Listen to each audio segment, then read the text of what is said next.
Abusuya mincha na mesa so emu akwa ba emre channel so ha eda so aye be media gh abusuya be se wase ene de dika wani etwa channel so abusuya be se wase obe subscribe like na wabo aso ahema for person be atie no anya bi atie na abusuya ene eyade afele so fusu kwa ache yes ono abo aba abonto ba bedi nkomo ede afa eye Kumasi airport eye Kumasi international airport eye Prempeh international airport na abusuya ene waliti so mensem bi a o che ni nsemu a ekwan bi aso his excellency the former president Nana Addo Akufo-Addo any some appointees beko akogina court yes abusuya ene wa revealing some ochira sika akọ sa airport no no abusuya over $110 million abusuya enye sika kuma ene wadi nkomo ene wa revealing some over $110 million abusuya ochira ya misappropriate sika ya enya sem keto na abusuya o say renovation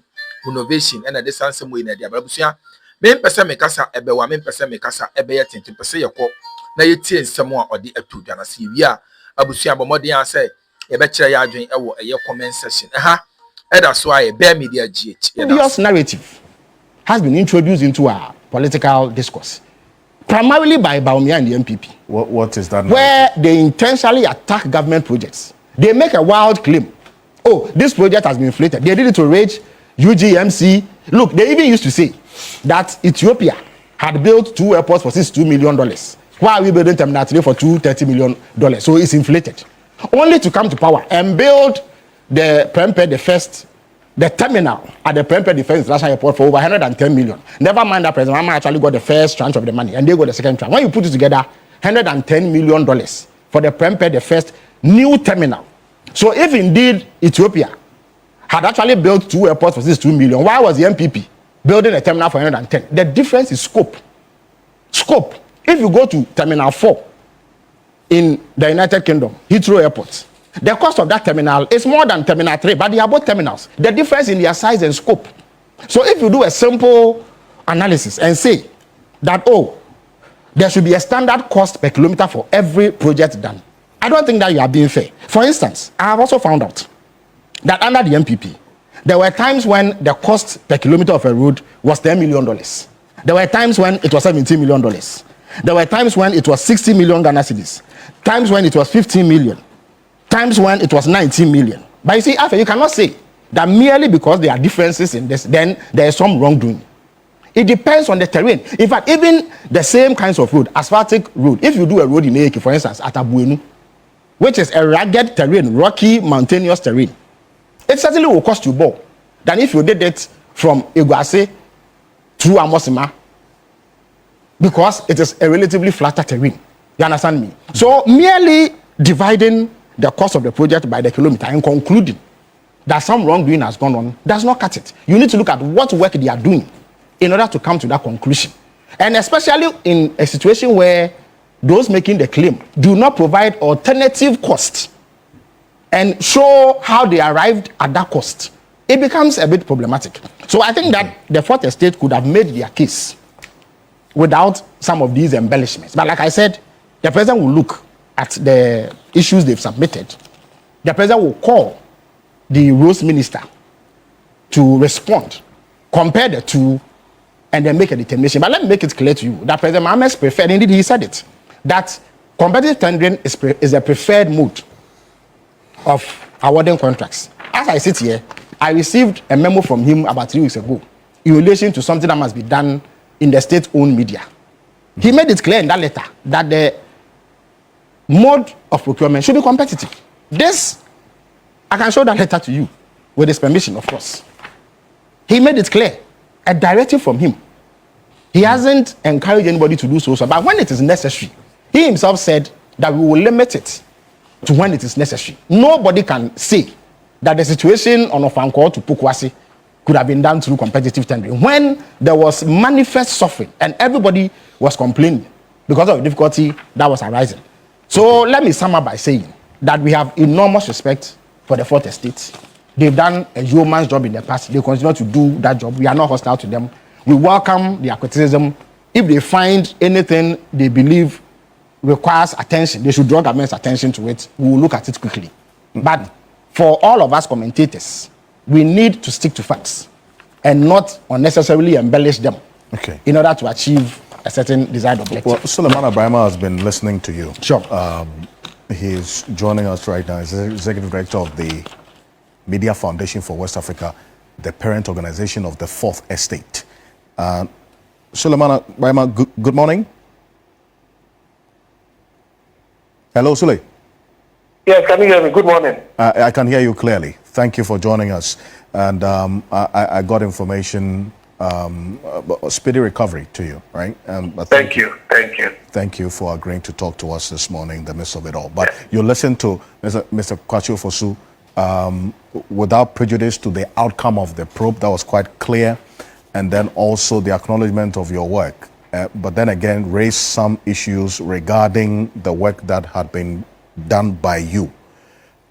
What are the specific responses that you have to it regarding, first, that particular company that you referenced had one staff, and he points to a particular contract that this company is executing, and then also the cost per kilometer that you put in that report as well that you published almost a week ago.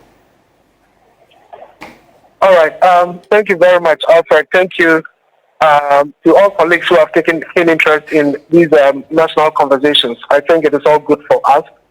And good morning to all your panelists, my friend Felix, for all the analysis and the service to our nation. So I will try to respond to everything that I heard him say. Unfortunately, I only joined, I was actually with the doctor when your producer was calling earlier. So the time I could join was when my friend and brother Felix was speaking. Ordinarily, I would have said that because we have submitted our responses to our full report to the President, Office of the President, maybe we would have left it at that. But I think that for purposes of public education and clarity of the issues, as being articulated by Mr. Felix Ofosu, I think it is important that we clarify certain things. Number one, when we did the request to the ministry, we requested specifically for information on projects specifically on Big Push. We did not request for all road projects or all projects awarded by the ministry. So we did not ask for contracts that have been awarded for filling of potholes or grading of feeder roads or whatever. We said, give us the data on projects that have been awarded under the Big Push initiative. When the ministry released the data to us, the data was captioned Big Push Master Register.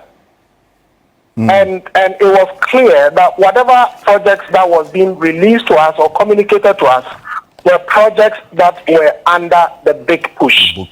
So it is important that I state this to avoid the confusion that is being created, and I believe that is deliberate, that, the ministry has awarded a certain number of projects. In fact, the minister himself says, over 400 projects. This morning, I heard our brother Eduji on another network saying over 900 projects. We are talking about Big Push. The other thing that is very important is that when they talk about the over 400, over 500 projects that have been awarded, let them tell you the total cost of those over 400 or over 500 projects. We are talking about initiative of the government, and I must commend President Mahama for the initiative. We all do admit that we have issues with our road. And so for the president to say, I am taking a bold initiative to fix our roads, I think we all need to commend and encourage him for that. So when they talk to you about the total number of, we've done 500, blah, blah, blah, I think it is important, ask them, what is the total cost of that compared to the Big Push initiative? Under Big Push, we are talking about initiative that is costing us over 100 billion. So that is why that is very important. Now, having said that, when the ministry released the data to us, we got one from the Ghana Highway Authority with 96 projects. 8 of them were specifically designated as ongoing projects. So when you look at them, the 8th, you would see that the dates of award are in 2022, 2023, 2024. So clearly, those contracts were awarded under the NPP, those 8. Then we are left with 88. And the 88, according to the Highway Authority, are projects that were not inherited. The ministry itself also then released its information to us under the caption, Big Push Master Register. From the ministry also gave us the same information that we got from the Ghana Highway Authority, plus 3 feeder road projects, plus 16 urban roads projects. So when we got the data, we said, okay, since they have the Highway Authority had designated these 8 projects as ongoing projects, we are excluding that, and we are analyzing only the contracts that, according to the award dates, were awarded between August 2025 and February 2026. In other words, projects that were awarded under this government. So we did the analysis, and the purpose for our request was to verify ongoing claims that a predominant part of the Big Push projects, which is taking so much of our money, are being done through sole sourcing. So we wanted to verify. So when we took it, the data we requested also included, please indicate the name of the contractor, the name of the project, date of award, type of procurement used, contract sum, and then prospective date of completion. And they broke it down like that for us. So we basically look at what did they say when it came to Oguswa o hwe dwumadie no ede my subscribe like to dwumadie no share nema afoforo enso ensa enyede enka be kind click on the notification bell no so send be the news we are to platform no so a onso wa hunu de echo ene de ede ba yanko ne konkoje eye ensam no foforo ye ba de aka no beso mo through source sourcing, not us. We are not saying it. They pay their own records. We're done through source sourcing. So we said then it appears that indeed, if you look at it, 76.something% of the Big Push projects are being awarded on sole sourcing as are being claimed, or as is being claimed. And we put that out. Now, when we did that, the ministry itself, the minister went to Parliament to brief Parliament, then published its own data to challenge what we have put out on their website. What did they do? They published a certain 54 projects, and then another set of 23. And the explanation was that the 54 are projects that were awarded directly by this government, and the 23 were inherited. Now, first of all, if you add 54 plus 23, you get 77. And so the 77 is certainly under the total of 115 that they raised to us, or they gave to us. So we looked at it. Which contracts are in the documents they gave to us, which are not in the ones that they have published? And we identified quite a lot, indicating the type of procurement method, the contract sum, the road name, the contractor name, and all of that. So we then said, but if you are publishing your own data, why then do you reduce the number of projects that you have awarded? But let's put that aside. Let's look at the data that they themselves have published, and look at the type of procurement method that they used. We looked at that, and it is even worse. Of the 54, 47 were sole sourced, and then the remaining 7 or so were ones that were restricted tendering.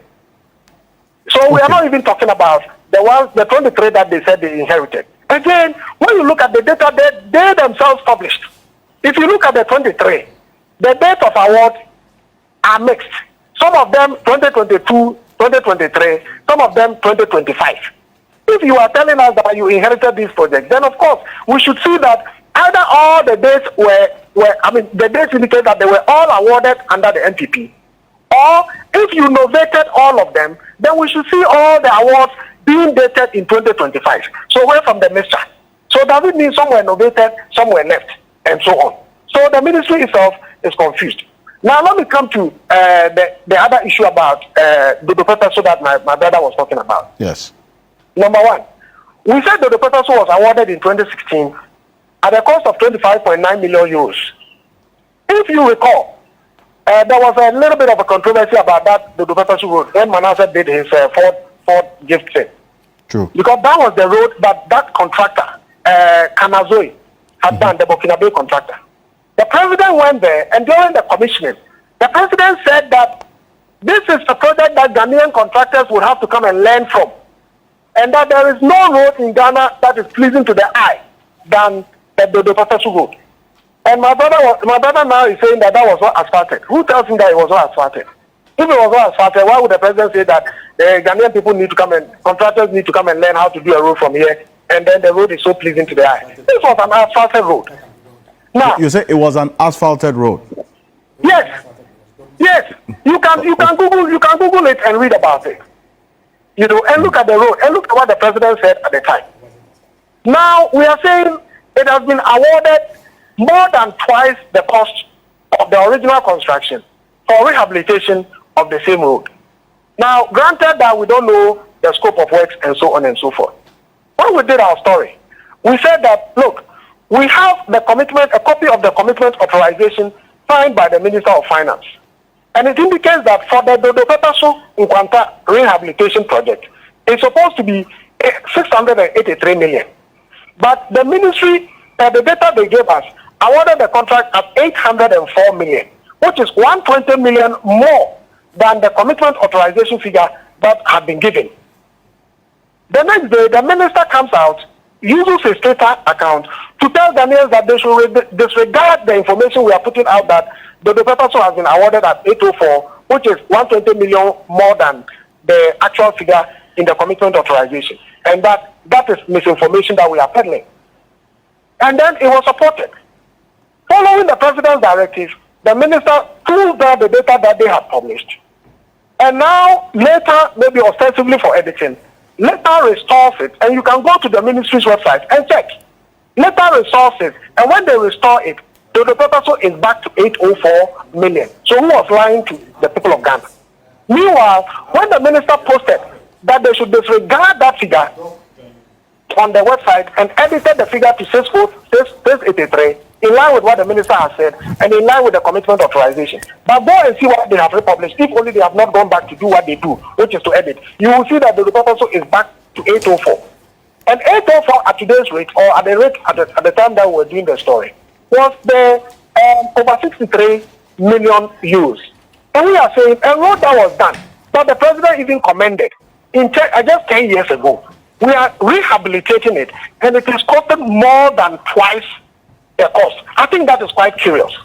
Mm-hmm. But the other thing is on the proposal is capacity, and I'll tie that in with this thing about one worker and 4 worker and so on and so forth. We also said that the proposal Nkwanta, that road, is awarded to a company that incorporated in January 2025. Mm-hmm. And per the ministry's guidelines and everything, road contractors are classified. So to be able to get a contract that is worth over 800 million, you must be an A1B1 contractor. And then we noticed that a company is registered in 2025. Obviously, to be able to graduate from the Bs to Cs to Bs to A1, B1, you must have built a certain track record. Okay. So how did the company that was incorporated just last year able to get an A1, B1 classification to be awarded that contract? Now, when you go to the ministry's website, the company is called Growth 82. Check whether Growth 82 has A1, B1 classification. They don't. That is capacity issue number 1. And in fact, the proposal is awarded on restrictive tendering. And that even makes it worse, because restrictive tendering means that you are inviting a certain group of companies with certain capacity and you are selecting one out of them. So how come that company was able to beat out others to be able to get restrictive contracting? Now, the other thing about a company with 1 staff, 4 staff, and so on, that my brother Felix is saying, oh, that company has done so many roads and so on and so forth. You see, Alfred, all of us who have gone to university, before you go to the university, there is an eligibility requirement before you can enter. So, and some near the Bessia at the Amamo. POG Media, Yenemwa, kindly subscribe, like it to you, Median Share, Nema for and so answer in your day and Kabi, Akroma.